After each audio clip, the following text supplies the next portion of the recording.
It is Friday, December 5th, and it is a Football Friday right here on the SportsGrid Network. This is the early line, and what a week it's been. Monday, Tuesday, Wednesday, Thursday, out the door, Friday focus. Big-time championship football tonight in college football and also on Saturday to determine who gets into the college football playoff. We just saw a playoff eliminator, what it felt last night in the NFL, with the Dallas Cowboys getting beat by 2 touchdowns by the Detroit Lions. We'll talk all of that and more. Sometimes we say, Joe, 2 hours just might not be enough today, but we are going to make sure you get all the information you need to know to set up your weekend. Entertaining game last night, 4 college football games tonight, a boatload of college basketball coming your way, the NBA still delivering. Yeah, we got a lot going on here, Donnie. Yes, we do, which means we also have to bounce back on some buy bets at the end of the show on a Friday because it's payday. But if you need energy today, Joe Raineri's got you covered. Because you know what? It's time to get caffeinated.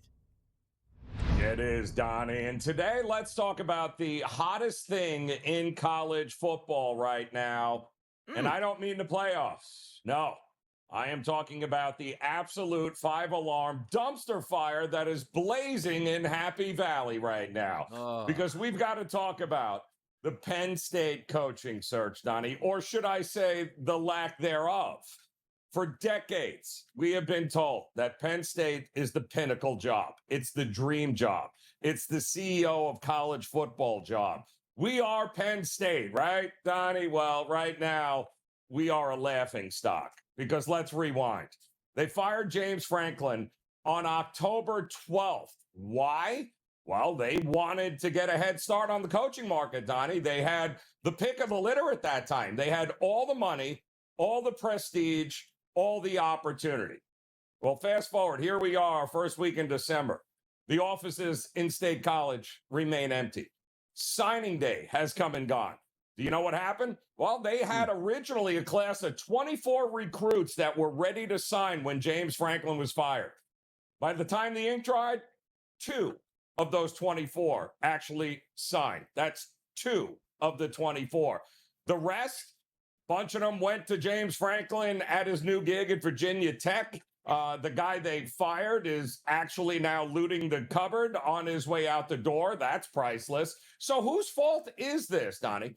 Well, look at the athletic director, Pat Kraft.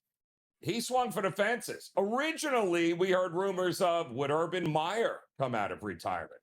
He wanted to actually steal Kurt Cignetti from Indiana. And, of course, the latest failure was to lure Kalani Sitake from BYU. Guess what? They all said, yeah, no, thanks. There was no plan B here, Donnie. But here's the best part. The part that makes this a true college football soap opera. It's called the Jimmy Sexton factor. Jimmy Sexton, we all know, the most powerful agent in sports. Just ask Lane Kiffin. James Franklin is his client. And word on the street now, Donnie, is Sexton is pretty much steering everybody away from the Penn State job. Look at Bob Chesney, the guy that continued what Cignetti built at James Madison, a dominant program that now has a chance at a college football playoff. He's a Pennsylvania native, Donnie. Penn State should have been his dream job. Instead, he goes to UCLA. In what universe is UCLA a better job than Penn State right now? I'll tell you. It's the universe where Jimmy Sexton tells you it is. So now Penn State is desperate, and they're on their knees begging Matt Campbell from Iowa State to save them. A guy who has said no to everybody for a decade now. And if he says no, who's left? 8 candidates have used this search just to get extensions at their own schools. Even Kalen DeBoer at Alabama had to come out publicly and be like, yeah, no, I'm never going there. These are dark days in Happy Valley, Donnie. They thought they were royalty. They thought coaches would beg to be there. Instead, they're the girl at the dance who dumped her boyfriend in October thinking she'd upgrade for the prom. And, well, now she's sitting alone in the gym while her ex is dancing with the prom queen. You gotta love college football, Donnie. I know I do. Penn State, Joe, as they like to say themselves, they're unrivaled. Yeah, they're uncoachable right now because they don't have a coach at this point right now. And you're right. Maybe this weekend we'll find a coach and they can sort of get on with their football team, but we'll certainly find that out. Great Caffeinated Joe on a Football Friday right here on the Sports Grid Network. Let's get to the hottest topics here. The early lineup, which includes, hey, Billy Napier found himself a job back in the group of fives, exactly where he belongs. Ex-Florida coach, goes to JMU, good program. Let's see what he can do. Well said, Donnie. He will be very successful at James Madison University. Great hire by them. How about that? We send a little John Summerall out there, just rubbing it in a little bit, where John Summerall's back in Florida now, and see if he can take him to the next level. I got a hint, John Summerall. You'll be in a group of 5 in 2 to 3 years as well, so congratulations. Giannis Antetokounmpo, 2 to 4 weeks he's out. Or does that mean, Joe, 2 to 4 weeks before he finds his new team? Well, I think that's the timeline given, right? 2 to 4 weeks, figure out how to get me the heck out of here would be fantastic. But, hey, you know what would be funny is if Milwaukee goes on this wild winning streak over the next 2 to 4 weeks, wouldn't it? It would be. Here, how about this next one? What new team you're going to find for Darius Slay, who mutually parted ways with the Steelers, probably hoping to come back to Philadelphia. Now, understand this. I'm an Eagles fan. I know Darius Slay is not a very good football player right now, more of a name. But if it's a veteran in the room where he can be active on game day in case one of your younger kids go down, it's not bad. But you say to yourself, well, wait a second, Donnie. He was actually, waiver wire selected by the Buffalo Bills. You know what he said out there? It's too damn cold in Buffalo to play there. I'm getting too old for that stuff. We'll see where Darius Slay goes, but he don't want to be in Buffalo. So funny that Drew Rosenhaus doing like PR damage control yesterday, releasing a statement about he is so honored that such a first-class organization like the Buffalo Bills would. He's like, did you see the weather this Sunday? Absolutely not. Am I going to Buffalo? So it remains to be seen if, in fact, he does play with anybody here over the next couple of weeks.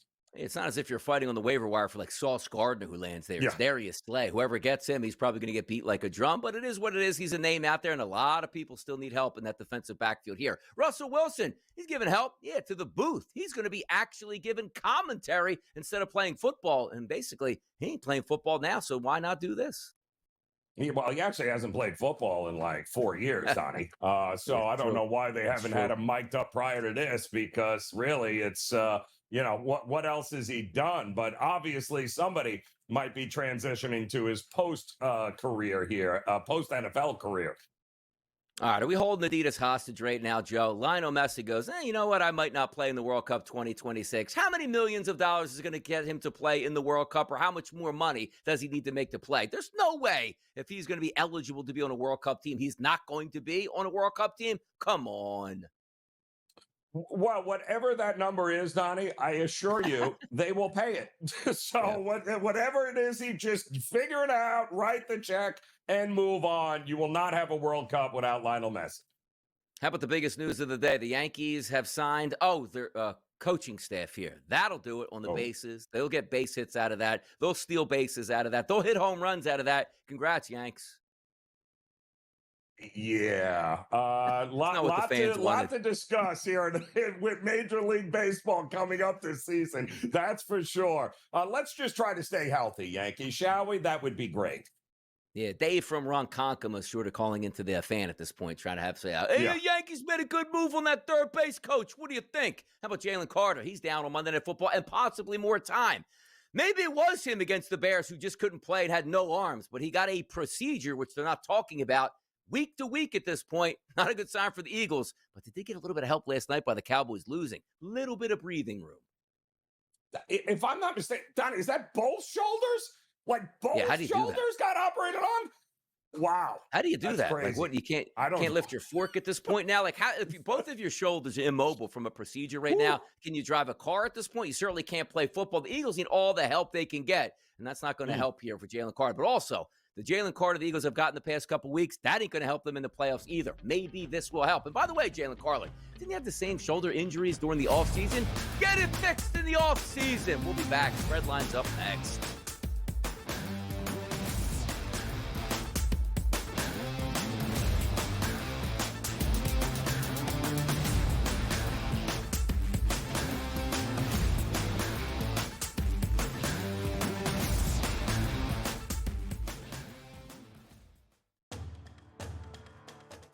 They have a bigger talent pool potentially, and they're going to give them anything it takes to potentially get this team back to a national championship. And if you want to set a legacy, you could maybe have one good year at Ole Miss and maybe potentially, 5 or 6 9-3 campaigns, but you're not going to make the playoff each and every season, or at least that's the mindset.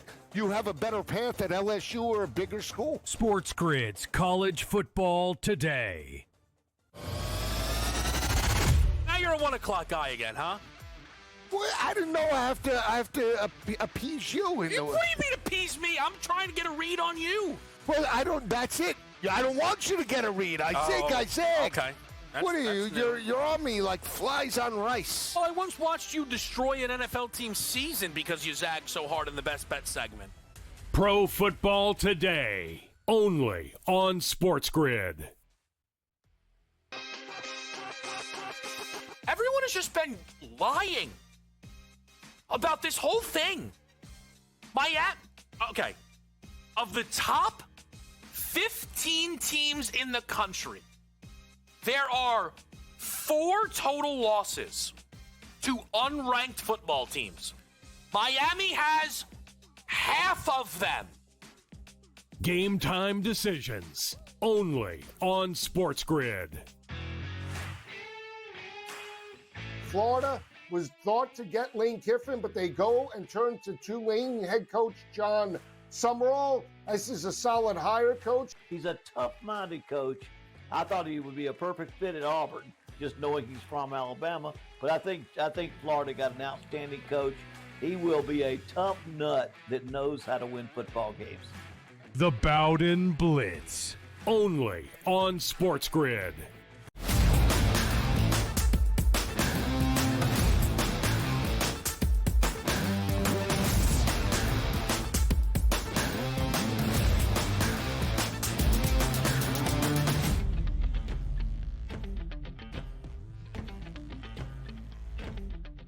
It is a Football Friday, and we love Football Friday, specifically in the month of December. The elevation of these games can't be spoken about enough. You're taking a look at college football. We're going to determine, Joe, the college football playoff this weekend here. Championship Friday, Championship Saturday. We have teams in the NFL right now are in de facto playoff situations on a day-to-day basis. You saw one of those last night. Detroit up off the carpet. The Dallas Cowboys back down here, searching and hoping that the Philadelphia Eagles lose on Monday Night Football. But let's get to the crown jewel. Typically, each and every conference championship weekend, it's the SEC, it's Georgia, and it's Alabama. And quite frankly, this is not even the best game of the weekend, but it is the SEC, and there's a lot going to come from this, Joe. Georgia and Alabama in Atlanta. The line opened up roughly 1.5. You see the movement here to Georgia at minus 2.5, a total of 48.5. A lot is on the line, and I'm going to start this by saying I'm going to be pissed off if Alabama gets in this college football playoff with a loss on Saturday. So, Alabama,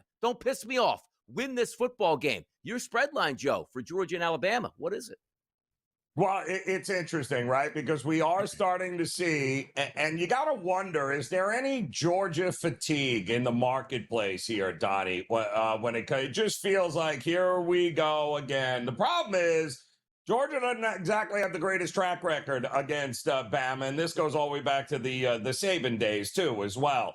But we are starting to see a little bit of love here in the marketplace. This got, it was 1.5 at the open, Donnie. We're now 2.5, but there are some spots where we're starting to see 2. So maybe a little more Alabama love coming in. And I do think before we get to this kickoff tomorrow, Donnie, I believe there will be more Alabama money coming in. So my suggestion at these prices would be, whoever it is you like to win this game, just bet them on the money line. And we're not getting any movement in the total whatsoever here. Yeah, we got Coach Bowden on a little bit later in the show. We'll talk to him extensively about this game. But, Joe, we won't have another show on the early line until Monday when the absolute card is set for the college football playoff. Answer me this. If Bama loses for you, Joe, it's like, it's the SEC title game. They still get in. Or are you saying, that's 3 losses and you lost to FSU and you're out? What's your thought process for Sunday's show? Well, listen, Bama losing is good for Notre Dame, right? But it ultimately, if we're talking about Miami, is it Notre Dame? Who's it going to be? Well, that all depends on what Texas Tech does to BYU. Because if BYU wins, Donnie, it won't matter what Alabama does one way or the other, if Georgia wins or Alabama wins. So the ramifications are, if you're Bama, you're guaranteed to be in. If you win, you'll need maybe a little bit of help if you lose. Bottom line is, I don't think either of these two teams are going into that game, Donnie, going, let's, Georgia's safe. Bama's like, as long as we don't get blown out, we're good to go. They are both going to lay it out on the line to try and win this game. Can't wait to watch it play out. You'll do that on Saturday here. But let's take a look at Duke and Virginia, Joe. This is the ACC. And did you know that Rick Ross is going to be performing at ACC Fan Fest? They actually coined that term exactly right. Fan Fest, not fans. There might be one fan in that stadium. Duke and Virginia. Virginia, 3.5-point favorite. Other outlets, Joe, as high as 4.5 now, in a total of 57.5. The embarrassment, that is the ACC, is going to be showcased Saturday at 8 o'clock. It's also another game at 8 o'clock Saturday that maybe people probably watching a little bit more. What's your spread line, Duke, Virginia? Well, listen, this was the doomsday scenario I talked about a couple of weeks ago, Donnie, hoping that this is exactly where the committee would be backed into a corner with the ACC getting shut out. And that is very likely to happen if Duke wins this game, right? 7-5 on the season. If they upset number 14 here, Virginia, 10-2 Virginia, then it's likely the ACC gets shut out. But the market doesn't think that's going to happen here, Donnie. The market doesn't think that this rematch is going to be any different than what we got the first go around.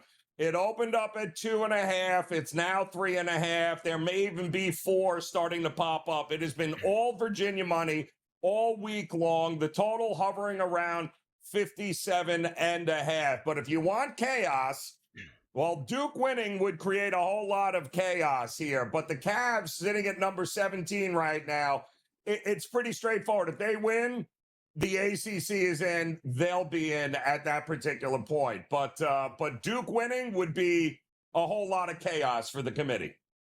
Yeah, talking about wins and losses and seeding here. You're not going to have to worry about that with Indiana and Ohio State. They're going to tee it up at 8 o'clock on Saturday night, side by side with the ACC. It's hilarious. Indiana is getting 4.5 points at most outlets. The favorite, of course, Ohio State, a total of 47.5. You know Signetti wants this. You know the Indiana fan base wants this, because how many times does it come around where Indiana can actually win the Big Ten? But I'll tell you what will be hilarious. Ohio State loses this game, then wins the national championship. In back-to-back years, we won the national championship. Oh, man, Big Ten as well? No, we didn't win that at all, Joe. What's your spread line here, Indiana, Ohio State?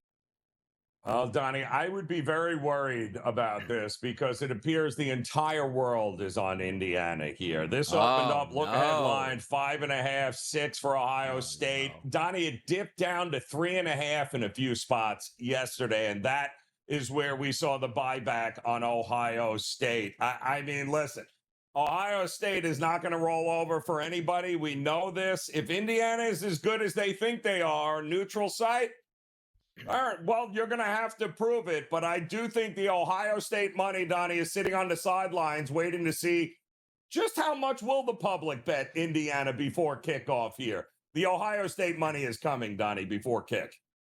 It's going to be a good game to watch it play out. Both of these teams can let it all hang out there, because if you lose, there still is a tomorrow. You're headed to the college football playoff. Rams in Arizona. Arizona, there is no tomorrow. The Rams want to be the number 1 seed. The Rams were embarrassed with a loss to Carolina. They opened up as an 8.5-point favorite. Joe stayed there all week long against Arizona with a total of 48.5. What's your spread line for this game here?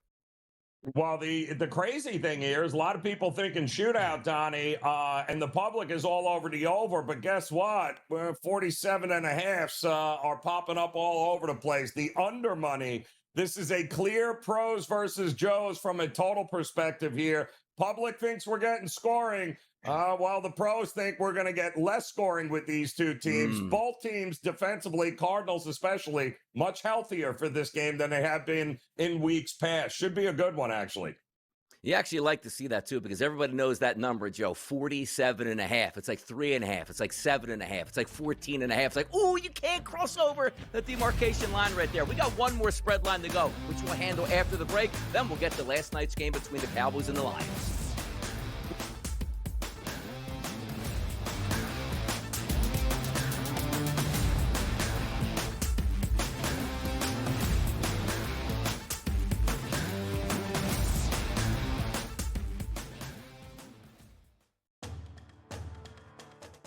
They have a bigger talent pool potentially, and they're going to give them anything it takes to potentially get this team back to a national championship. And if you want to set a legacy, you could maybe have one good year at Ole Miss and maybe potentially, 5 or 6 9-3 campaigns, but you're not going to make the playoff each and every season, or at least that's the mindset.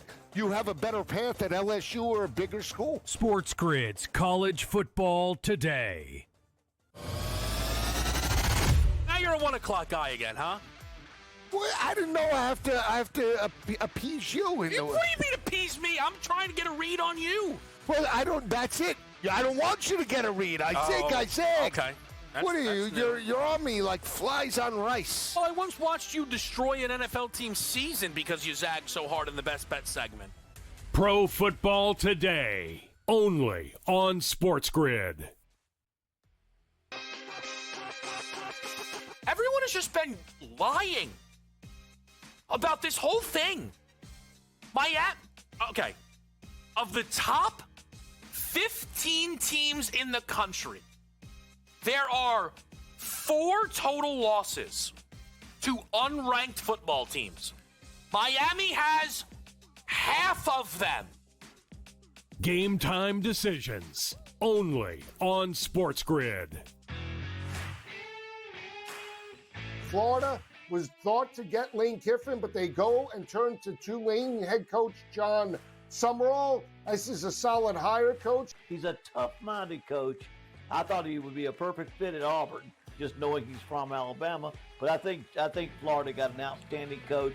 He will be a tough nut that knows how to win football games. The Bowden Blitz, only on SportsGrid.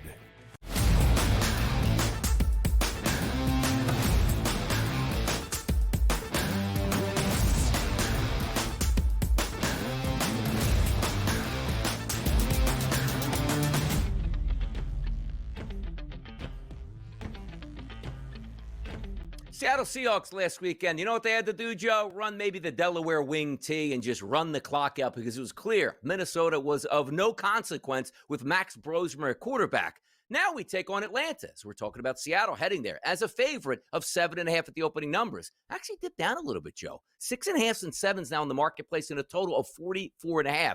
I look at Kirk Cousins. He's a shot fighter. He doesn't have Drake London. It's Bijan Robinson or nothing. Seattle's got a really good defense here looking to win, but a team coming from the Pacific Northwest down to Atlanta, that's a different story, Joe. What's your spread line between Seattle and Atlanta? Well, it's interesting, Donnie, because the public saw a 26-0 win against Minnesota last week, and obviously they're looking at Seattle even on the road, and they've been very good on the road, and going, yeah, we got no problem laying it. Yeah, well, we're starting to see 6.5 showing up in the marketplace, which, of course, is huge, Donnie, because 7 is such a key number. And I get it, because what Sam Darnold did last week is not impressive. In fact, it hasn't been impressive for a little while here. And we all know Sam Darnold, not great against bad teams. I would not be shocked if this number continues to go towards Atlanta prior to kick, and keep an eye on this total as well, Donnie, because we are also starting to see a little bit of over money. This opened up 43.5. We're up to 44.5. And I also think more of that will be coming in this one as well. How about that? That's our spread lines there for the week to get you caught up here on a Football Friday. But, Joe, let's take a look at what happened last night in Motown, Detroit, where I believe the Temptations were performing at the half to fire up the home crowd, and they did. 44-30 final, Detroit by 2 touchdowns. Something gets lost in translation here, because we got a lot to talk about this game, and it's going to be, fun to go over. But look at this to me, Joe. If you kick 5 field goals in a football game against Detroit, I'm sorry, you're going to lose that game. Settling for field goals gets you beat all the time. Detroit hung 44 points. And by the way, Jared Goff, 309. I didn't think he'd go over his number because I didn't think Amon-Ra St. Brown was going to play. On a high ankle sprain, 6 for 92. Absolutely tremendous fight in a game they absolutely needed. And the Dallas Cowboys dropped to 6-1. Detroit hangs 44 on that porous Cowboys defense. Well, I mean, listen, give the Lions credit. The Lions played with a sense of urgency last night that we have not seen in a long time there, Donnie. I mean, even Amon St. Brown suiting up for this game. And Dan Campbell said afterwards, listen, man, even if we were trying, to limit him, and he was like, it just wasn't going to happen here because nobody limped into this game more than the Lions did. Dallas was rolling and had a lot to be excited about. But ultimately, dumb penalties, you can't lose the turnover battle like they did and expect good things to happen. If you keep giving Detroit short fields, they will make you pay. And that is ultimately what happened. Dallas, once again, reverted back to let's shoot ourselves in the foot. And that's exactly what happened. And Detroit took advantage of it. Yeah, it's crazy that you look at, too. You had 376 passing yards for the Dallas Cowboys. You had $121 from CeeDee Lamb. Raineri had 115. And then there was George Pickens, 5 for 37, and a lot of questionable efforts out there from George Pickens. And this is the first time that we hit that sort of adversity for Pickens. Everything's been going well, but you know as well as I do, Joe, when you looked at his Pittsburgh days, if he wasn't getting the football or dropping the football early, he wanted nothing to do with the rest of the football game. Tough loss for them last night, but again, just getting back to Brian Schottenheimer. Kicking 5 field goals. We know you have a great field goal kicker, but touchdowns are going to beat Detroit. They don't like to kick a ton of field goals here. They dropped 44 points on that Dallas defense, who looked decent against Kansas City, decent against the Philadelphia Eagles, and also going up against the Raiders. The bottom just fell out of here. Detroit was ready to roll. And how about this? 4 rushing touchdowns for those Detroit Lions, Joe. I wonder what the game would have been like if Lamb didn't leave with the concussion in the third, Donnie, because Correct. he had already racked up 121 yards, and they had no answer. We might have had, this game could still be playing and them still scoring on one another had that happened. But I'll tell you, another big issue was the special teams of Dallas was horrific.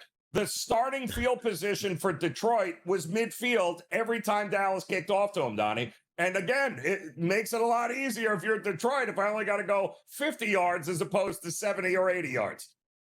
Yeah, take a look at that. Sailors had 5 returns for 141 yards. Kennedy had 3 for 120 yards on kick returns here. And then on one punt return you had, it was a 21-yard return from Tom Kennedy at that spot here. Amazing how it sort of plays out here. Look at those points, too. 55.5 was around game time, Joe. And there you see it, 44-30, 74 points scored in that game. Where do the Dallas Cowboys go from here? And also that boost for the Detroit Lions back in the playoff picture. Dallas isn't getting the wild card. They have to chase down the Eagles. So now all eyes on Monday night's action. More football on the way on a Football Friday.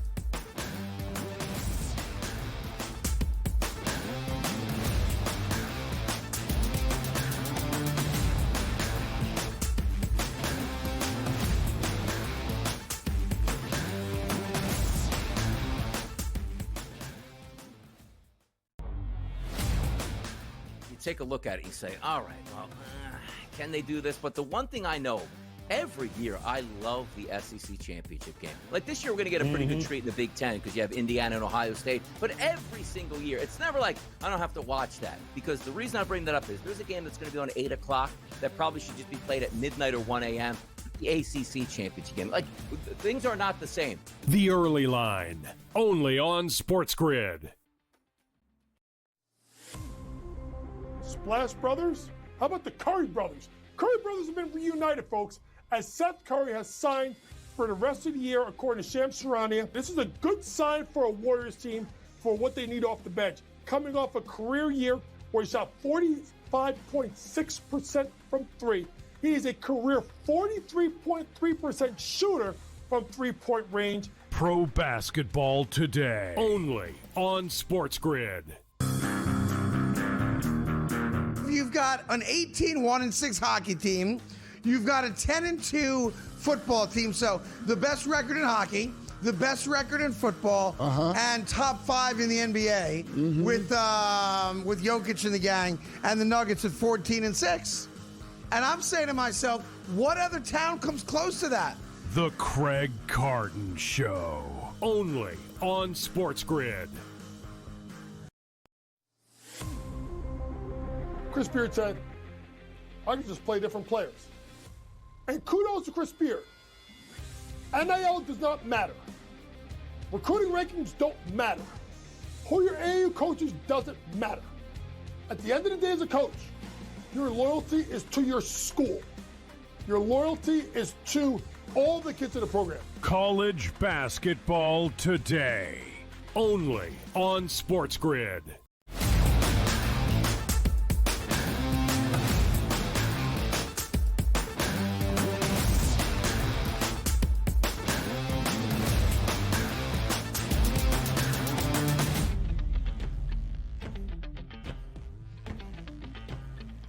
Football Friday right here on the early line on the SportsGrid Network. So what are we going to talk today, people? You guessed it. It's football. Congratulations, Donnie Rightside and Joe Raineri. And on a Friday, to get you ready for one of the best weekends in sports, we're going to determine the college football playoff. We're going to watch a TV show that the commissioner of college football playoffs not going to be able to give us any responses or anything that makes any sense, and we'll just accept it as we go. The one thing that we do like in the NFL, we don't have these shows, Joe. You win on the field, you advance on the field, and that's the way it's supposed to be. So if we take a look at some of this weekend's action here, a huge game in the AFC South is going to take place in rainy Jacksonville, Duval County this week. It's Jones, it's Lawrence, it's a 1.5-point favorite for the road team Colts here, going up against the Jaguars, and a total of 46.5, which is down from that opening number of 48.5.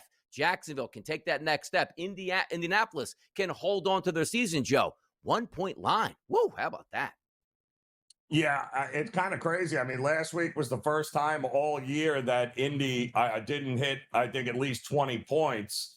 Now, granted, that was against Houston, but they were home, Indy, and they did have a couple of horrific fourth down opportunities that just were no good there. But they certainly could have scored more than 20 points here, considering that they're averaging, about 28 a game here. They're going to have to get back to that on the road against Jacksonville here, because Jacksonville, offensively, they've had 25 or more points in 5 straight games, Donnie. So, you can't afford to have another bad offensive outing, Indy. You're going to have to keep up with the Joneses here. It feels like in a division rivalry, one that's been owned by Jacksonville, it's maybe the wrong team was favored to begin with here, Donnie.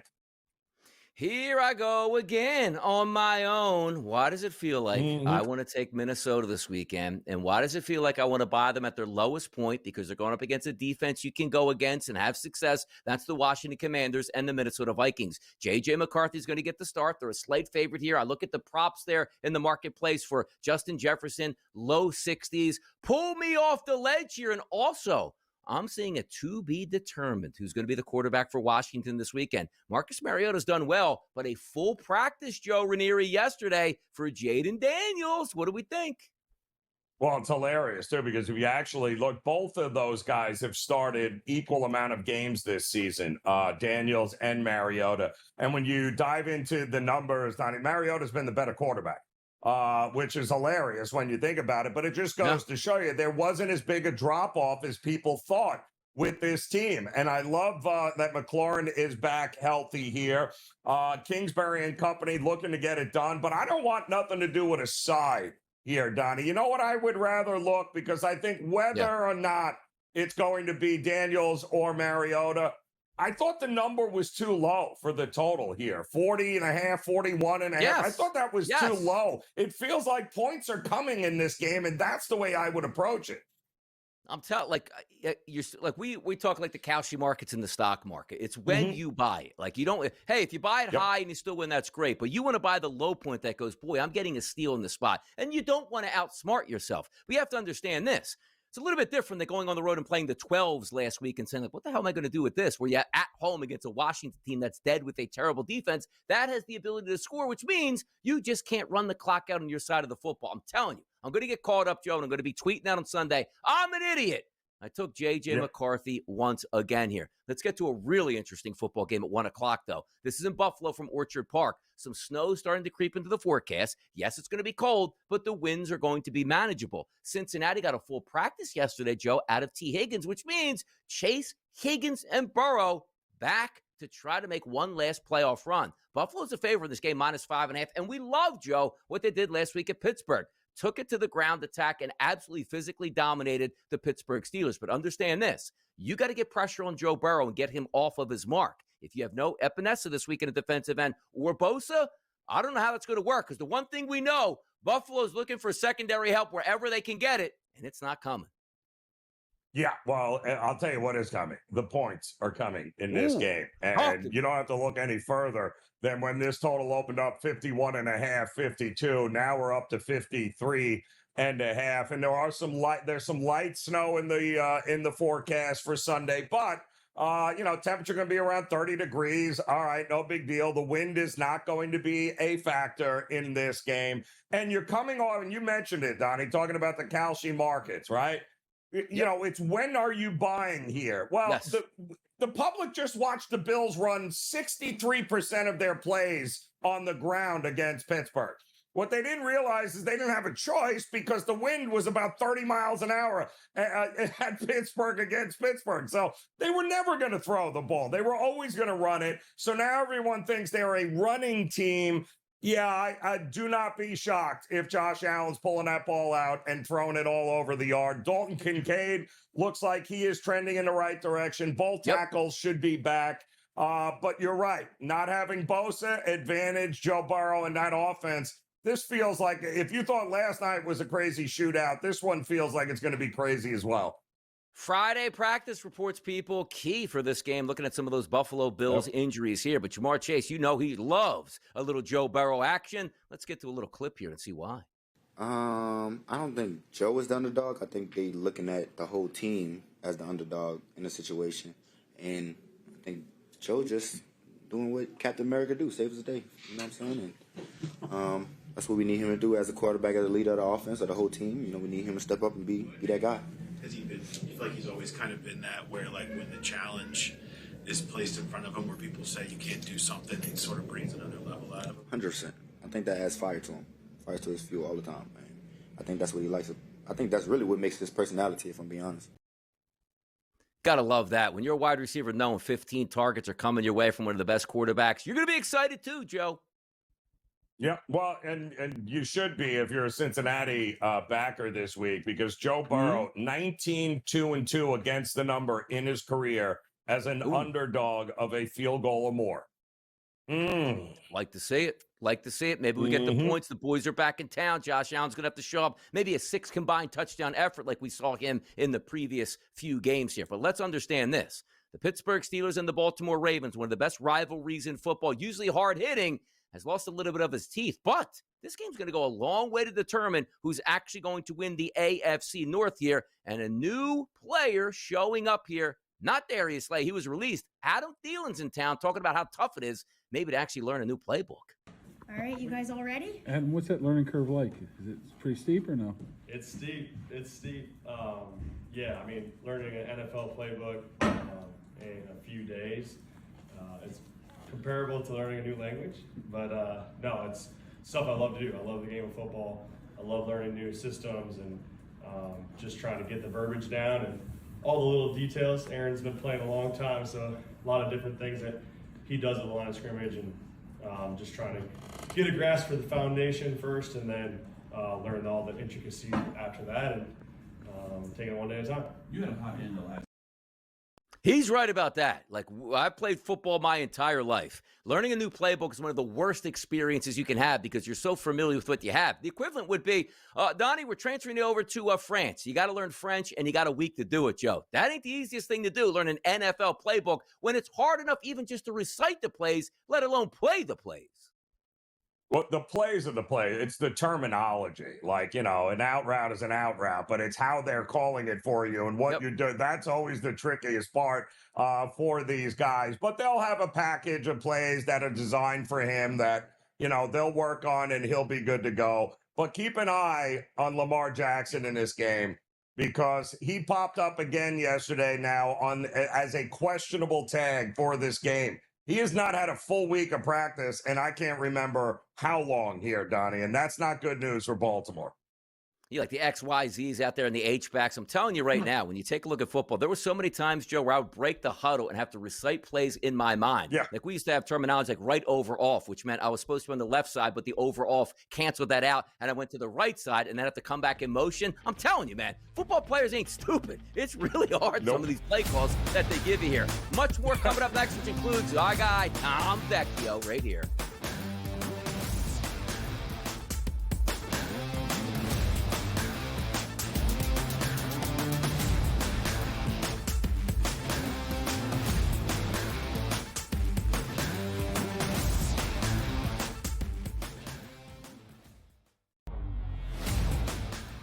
take a look at it. You say, all right, well, can they do this? But the one thing I know, every year I love the SEC championship game. Like this year, we're going to get a pretty good treat in the Big Ten because you have Indiana and Ohio State. But every single year, it's never like I don't have to watch that. Because the reason I bring that up is there's a game that's going to be on 8 o'clock that probably should just be played at midnight or 1 a.m. The ACC championship game. Like, things are not the same. The Early Line, only on SportsGrid. Splash Brothers? How about the Curry Brothers? Curry Brothers have been reunited, folks, as Seth Curry has signed for the rest of the year, according to Shams Charania. This is a good sign for a Warriors team for what they need off the bench. Coming off a career year where he shot 45.6% from three. He is a career 43.3% shooter from three-point range. Pro basketball today, only on SportsGrid. You've got an 18-1-6 hockey team. You've got a 10-2 football team. So the best record in hockey, the best record in football, and top 5 in the NBA with Jokic and the gang, and the Nuggets at 14-6. And I'm saying to myself, what other town comes close to that? The Craig Carton Show, only on SportsGrid. Chris Beard said, I can just play different players. And kudos to Chris Beard. NIL does not matter. Recruiting rankings don't matter. Who your AAU coaches doesn't matter. At the end of the day as a coach, your loyalty is to your school. Your loyalty is to all the kids in the program. College basketball today, only on SportsGrid.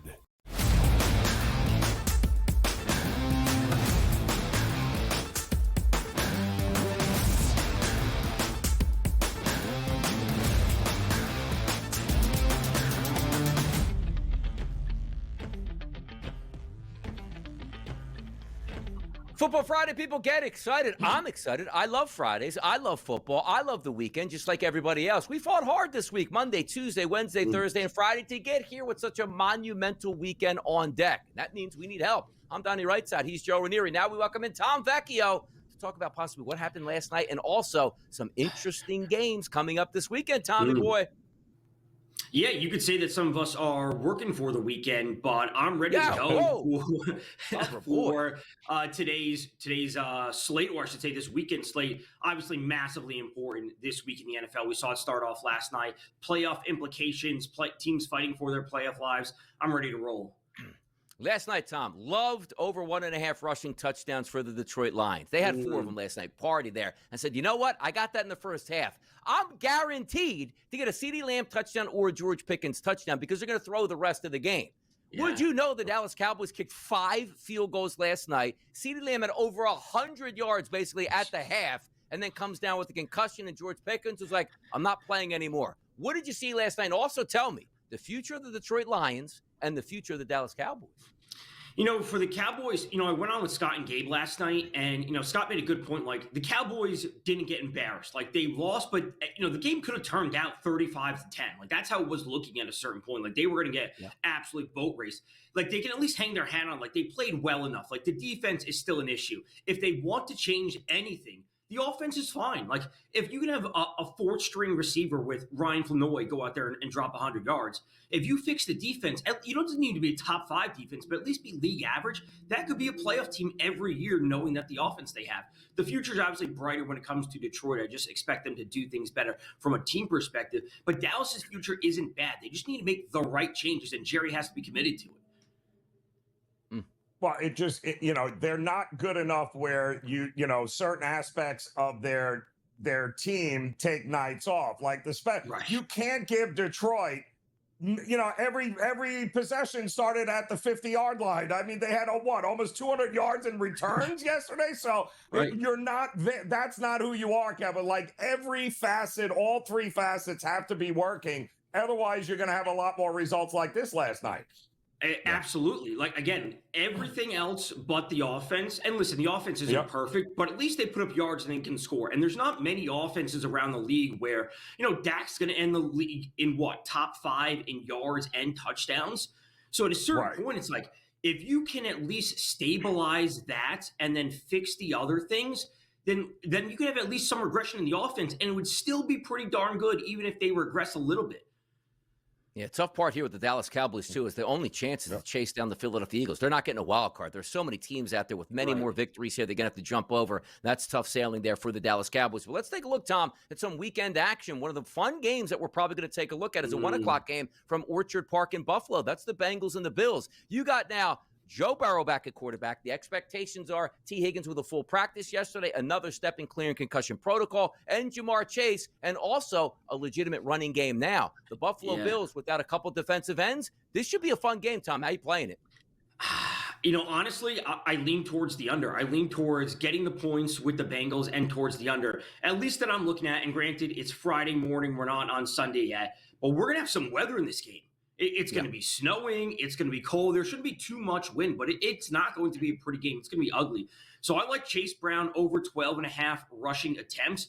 He's been playing a solid role really throughout the entirety of the season. As of late, he's been super solid, 15, 19, 18 rushing attempts in recent games. The Bills' run defense is absolutely atrocious this season. We know what they can do on the ground offensively, but defensively, they are so inept. And listen, the snow playing a factor in things, I don't know if we're going to be seeing Joe Burrow drop back, not because of the recent injury that he's come back from, just because I don't think that's the game plan for here. And, frankly, 5.5 points for the Bengals, I think is pretty good against this Bills team, which hasn't been the Bills team we've seen in years past. Yeah. What do we do with Kansas City at this point here, taking on Houston? Because they have owned Houston, like it or not. I mean, they've won the last 5. So, and just when you think Houston has figured them out, they still figure out a way to win. So how do we approach this game? We approach this game, I think, cautiously. Immediately coming off of what we saw last week, I'm like, all right, Rashee Rice is going to be in for another huge game. But, then I'm thinking, okay, Derek Stingley Jr., the top corner for the Texans, is going to be covering him. He's obviously not just their top corner, one of the top corners in the entire league. I was looking at Xavier Worthy's number. It's got to be a Travis Kelce game. And I know the recent string of games for him has been inconsistent, and Houston really hasn't faced the toughest stretch of teams when some of these games are playing the Jags, they're playing the Titans. It really hasn't been, murderer's row. But this is, as I said, coming into last night's game, this is effectively a playoff game between Kansas City and Houston. The loser is not mathematically eliminated, but they're basically all said and done. So if Kelce, in potentially his last season, can't get it done, it has to be, then they're done as a team. So I like him over 49.5 receiving yards. I don't expect Rice to have a massive game with Stingley. I'm not sold on Worthy. I think his number's fine, but it has to be a Kelce game to step up in the biggest moments, or it's curtains for them and they're going home. Tom, let's have some fun with this game here. It's Tennessee and Cleveland. Why the heck would you guys be talking about this game? I find it fascinating. It's a 33.5 total. A little bit of wind in Cleveland, not as bad as we saw in the previous week against San Francisco. Yes, it's going to be colder conditions, but we like to look at Bet365 numbers. Over 1.5 touchdown passes in this game, Tom. I've never seen that before. Give me an outlook on the expectations for Cam Ward, Shedeur Sanders, and also a favored Browns team at home. I got to tell you, Tom, I think I like the Browns this weekend to cover. I think the best player on the field is Myles Garrett. And if I can get Myles Garrett potentially to impact the game, I would take the 3.5, or lay the 3.5, I should say, with the Browns. Here's what I said to Kev earlier in the week about Sanders. He could have the same exact stat line essentially as he did last week, but take one fewer sack, take one fewer incompletion. All those little things would put them in a spot to win. If he can't get it done versus the Titans, who are absolutely terrible on defense, that is more concerning. So improve the little things. He doesn't need to throw for 300 yards, but improve the little things. And I think the Browns could be in the spot to cover. Tom, Sunday Night Football quick. Houston Texans, Kansas City Chiefs. Is this lights out for the Chiefs, or do they rise up at home? I can't lay 3.5 for the Chiefs, especially with the defense on the other side. The game stays under and the Texans cover. It's going to be exactly like the Kansas City Indy game from a couple of weeks ago, where the Chiefs win, but they don't cover and they keep their hopes alive for one more week. I can't wait to watch that. And also talk more to Tommy about some NFL action. Tommy, rising and grind with us on a Football Friday. We thank you for that. We'll be right back to end hour number 1 right here.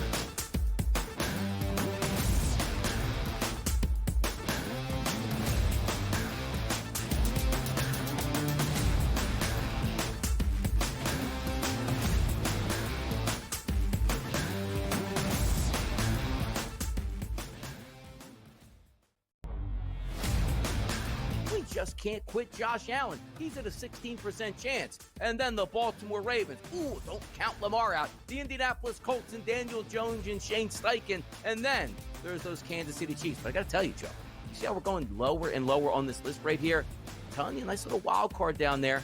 You plunk $100 back and get paid $1,429 back on Houston Texans. The Early Line, only on SportsGrid.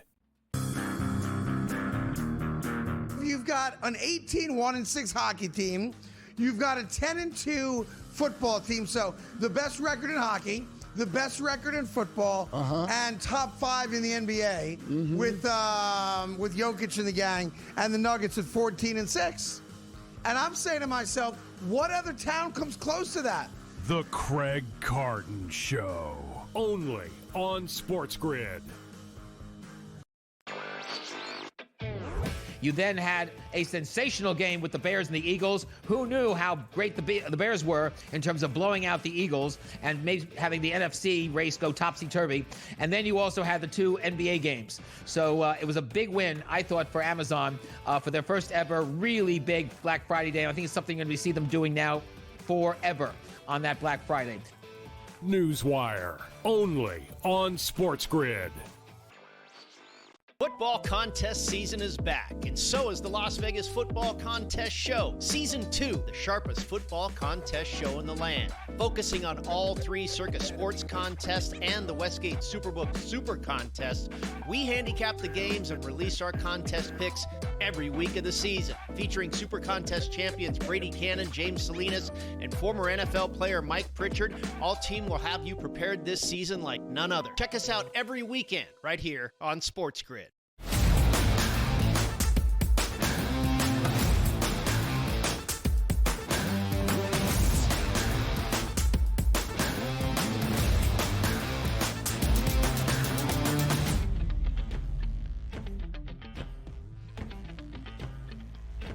The NBA, Joe Raineri, one of the biggest superstars, could be on the market, but the one thing we do know, he's not going to be on the court, at least for 2 to 4 weeks with a right calf strain, which probably will sit him out for, that big feast that we used to like to watch on TV on Christmas Day, where the NBA says this is the official start of our unofficial season at this point. Giannis expected to miss 2 to 4 weeks with a right calf strain per Shams Charania. Yeah, they're saying... Okay, there you go, Joe. No, you want to hear Chris Paul? Well, What you listen, want? Sham, we already know. It's old news, Sham. You busted it 2 days ago. But I think the ironic thing here, Donnie, is that they originally supposedly thought it might be an Achilles problem, but now they're 100% sure it's just a calf strain, but he's going to miss the rest of December. When is that trade deadline? No, get him healthy. You need to get him healthy for his next team here, Joe, because if you take a look at some of the trade packages, here we go. The Lakers get Giannis and Thanasis here. The Bucks get Rui. Hold on. Now. Let me just understand something here. When we talk about like the Madden trade machine, like this is what you override trades like when you're playing by yourself with a dynasty. Like, let me just get the best player in the league for like 3 second-round draft picks. You're telling me now the Lakers would get Giannis and they throw in Thanasis because he needs him there just to have support. Rui Hachimura, Jared Vanderbilt, Dalton Connect, they all amount to absolutely nothing. And then pick swaps in 26, 28, 30, and 32, which say, hey, that sounds great. Not when the Lakers are absolutely picking 28, 29, and 30 every single year. You're not swapping a damn thing. This is ridiculous, man. Absolutely ridiculous. The Knicks one is even funnier. I mean, so what? Karl Anthony Town and McBride and 7,000 first-round swaps from like 2026 to 9. Like, come on. It's absurd. It really is just absurd. By the way, he is due, I think, another 4-year, $275 million max extension. So whoever he goes to has to be able to afford that. And how many teams are there? We used to always love that, too, like in baseball. Like, hey, I want to make a trade for Ohtani. How if we package 2 bums and, like, a guy in AAA? Like, they'll love that. You always overvalue what you have. Whoever's getting Giannis, you're probably going to have to gut your entire franchise to get that guy, which means once you do that, you can't win with Giannis. It's always a great thing. Remember that trade where Carmelo Anthony was on the Denver Nuggets. He's like, hey, buddy, if you wait 6 months, you can go to the Knicks. You'll make a little bit less, but you don't gut their franchise. Like, man, send me there now. And they gutted the franchise for Melo to come back only to win nothing. Why? Because he gutted the franchise himself. Make it make sense. It doesn't here. By the way, we got a clip here of Chris Paul, an older clip of Chris Paul talking about Ty Lue here. What do we got? Aside from everything else, too, I'm going to tell you, I'm excited to play for T. Lue, right? See, people probably don't remember, T. Lue was my assistant coach when I was here with the Clippers, and we've stayed close over the years or whatnot. And what makes T. Lue different from a lot of coaches, and there's a lot of great coaches in this league, but T. Lue is one of the coaches that I think teams, like, you have to prepare for him, too. It's weird being on other teams playing against the Clippers because a lot of times you're just scouting, like, how do we stop Kawhi? How do we stop this? But, you know, just know a lot of teams respect T. Lue and his ability, so I'm excited to be over there too. He ain't so excited now, Joe, is he? No, it's not. I mean, how dare he go in there and start pointing out people taking personal responsibility because I think what was the rumor that he told Kawhi, load management, dude, you're nothing but a load. I think he ruffled a few too many feathers here at this point, thinking maybe he was the coach because he is at that point in his career, isn't he? Player coach, maybe not with the Clippers anymore.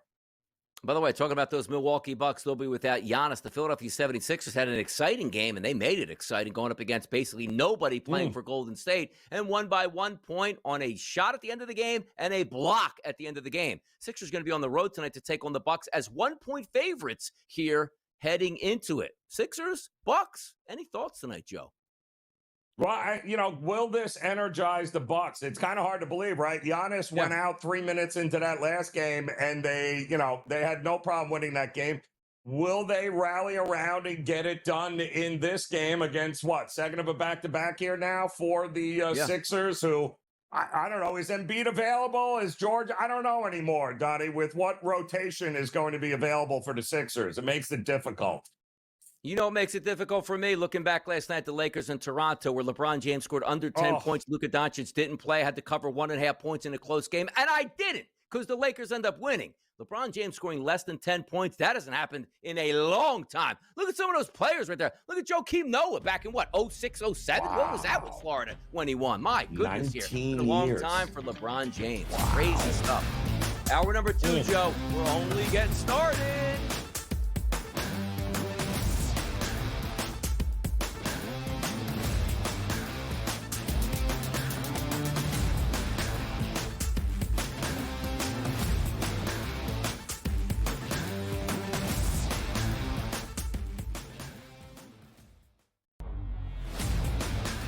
Just can't quit Josh Allen. He's at a 16% chance. And then the Baltimore Ravens. Ooh, don't count Lamar out. The Indianapolis Colts and Daniel Jones and Shane Steichen. And then there's those Kansas City Chiefs. But I got to tell you, Joe, you see how we're going lower and lower on this list right here? I'm telling you, a nice little wild card down there.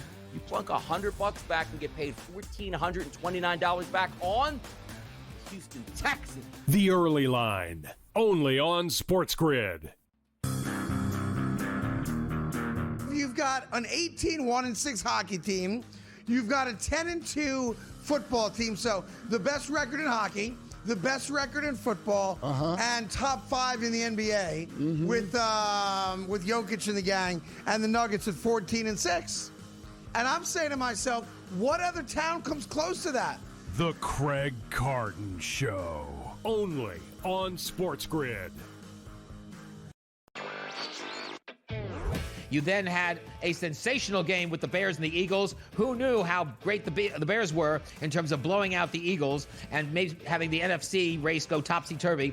And then you also had the 2 NBA games. So it was I thought, for Amazon for their first ever really big Black Friday day. I think it's something you're going to see them doing now forever on that Black Friday.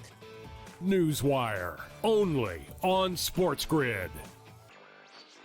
Football contest season is back, and so is the Las Vegas Football Contest Show. Season 2, the sharpest football contest show in the land. Focusing on all 3 Circus Sports contests and the Westgate Superbook Super Contest, we handicap the games and release our contest picks every week of the season. Featuring Super Contest champions Brady Cannon, James Salinas, and former NFL player Mike Pritchard, all team will have you prepared this season like none other. Check us out every weekend right here on SportsGrid.